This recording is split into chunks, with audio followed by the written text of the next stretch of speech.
Hey there, and welcome. You've definitely heard the term personal branding a million times, right? It's everywhere you look, from LinkedIn gurus to career coaches. But what does it actually mean to build the brand called you? Well, in this explainer, we're going to cut through all that noise and get straight to what the actual research has to say about it. Okay, so let's get right to it. We all throw the phrase around, but if you had to define it, like right now, on the spot, could you? Is it just a fancy term for self-promotion? Is it the exact same thing as your reputation? The truth is, it's this idea that we all kind of know, but very few of us really understand. And that's the big question we're going to tackle today. And look, if you're thinking this is all just some passing fad, some corporate buzzword, well, take a look at this. Since around 2005, the amount of serious academic research on personal branding has absolutely exploded. This tells you something really important. It's not just fluff. It's a major force that's having a real, measurable impact on our careers.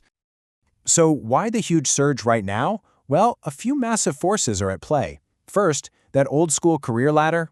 Yeah, that's pretty much gone. The responsibility for your career path has shifted from the company you work for straight onto your shoulders. We're now in the age of the gig economy, portfolio careers, and a whole lot of uncertainty. And of course, the big one, social media has given us both the tools and, let's be honest, the pressure to manage our own story. Personal branding has really become the go-to strategy for navigating this new world of work.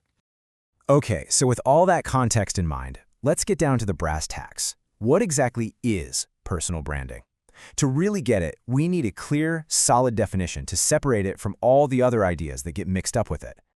And here we have it. This definition is pulled together from a ton of academic work. I know, it looks a little dense, but let's just focus on the key words. It's a strategic process. That means it's deliberate. It's something you do on purpose. It's about signaling a promise to your audience. What can they expect from you? And you do that through your own unique narrative and imagery. So it's not one thing. It's a whole integrated strategy. Now, this definition helps us bust a huge myth. You always hear people say, oh, everyone has a personal brand. But according to the research, that's just not true.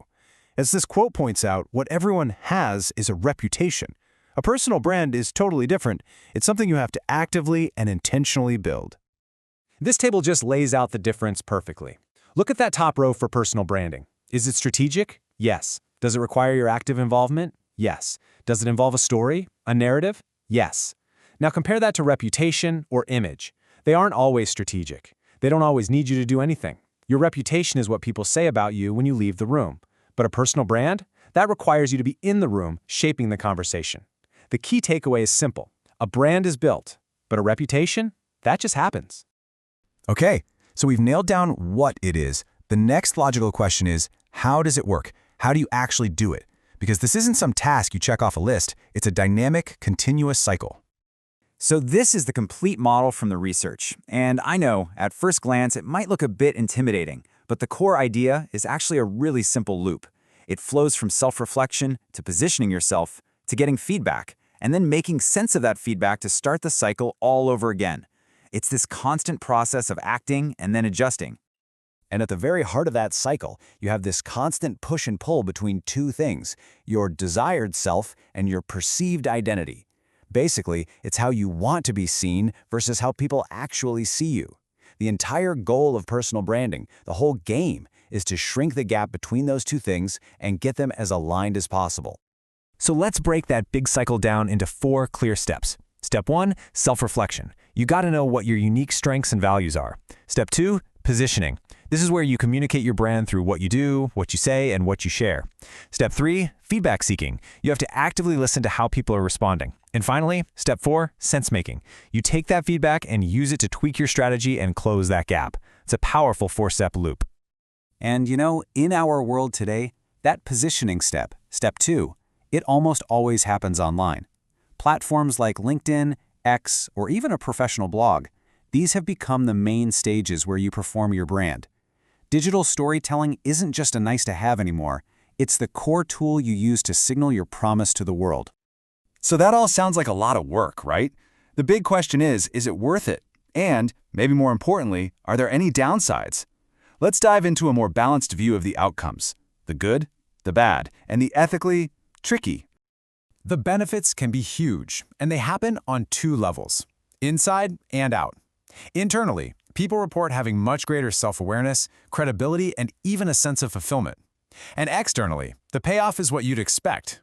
Career advancement, way more visibility, and, yeah, often more money. It's this 1-2 punch of internal and external rewards that makes it so compelling.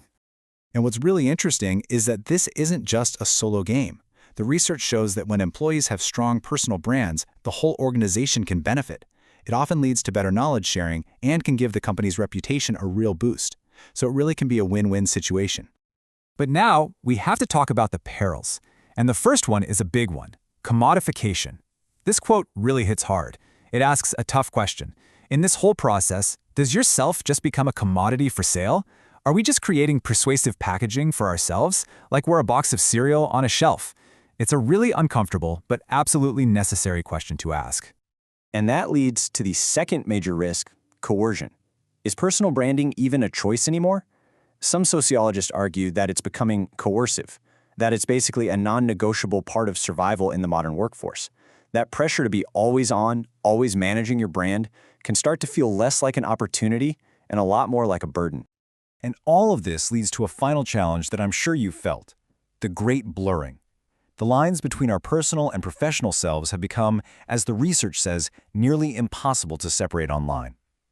Trying to manage your work identity and your private identity in the same public space is one of the toughest tightropes we all have to walk today. Which brings us to our final question. And this is really one for you to think about. After looking at the strategy, the cycle, the potential payoffs, and all the perils, where do you land on this? In today's world, is your personal brand an asset that you control, or has it become a burden that you're now forced to carry? Thanks for watching.